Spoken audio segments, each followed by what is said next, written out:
যে রাতের অন্ধকারে কাজ না করে দিনের বেলায় কাজ করতে আসছে, চোরের মধ্যে কাজ না করে সমঝোতা করে কাজ করতে।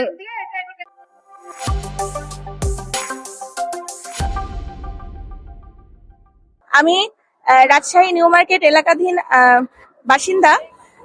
আমি মনে করছি যে এই এলাকায় এই অপ্রয়োজনীয় অযৌক্তিক ফ্লাইওভারের কোনো প্রয়োজন নেই।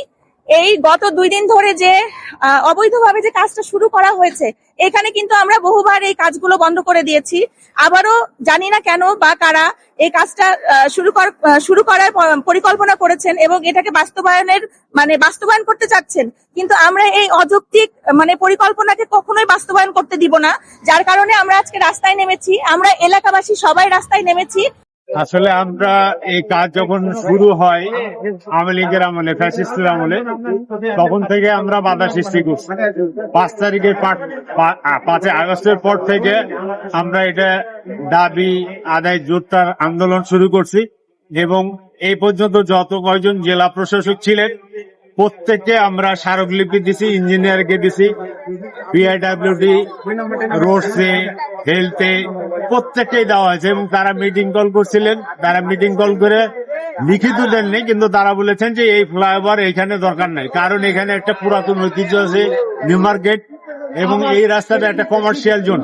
রাজশাহী শহরের সিটি হাট বলা হয় এটাকে।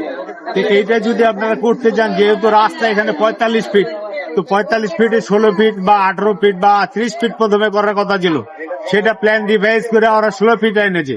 কিন্তু তারপরও আজকে নতুন ভাবে যে রাস্তা ব্যারিকেড দিছে, সেটা দিলে একটা রিক্সা, অটো রিক্সা পার হতে পারে না।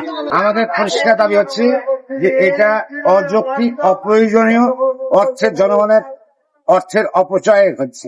সুতরাং এটা আমরা চাই যে বিশেষ করে নিউ মার্কেটের যে শেষ মাথা থেকে এই পর্যন্ত অনকালবর পর্যন্ত ফ্লাইওভারের কোনো প্রয়োজন নাই। যেটা হচ্ছে রেল লাইন থেকে যেটা হচ্ছে ওই পর্যন্ত হাসানুল ওয়ালি মিল পর্যন্ত ফ্লাইওভারটা আসুক, এদিকে আসার কোনো প্রয়োজন নাই। এটা বন্ধ করতে বলছিলাম।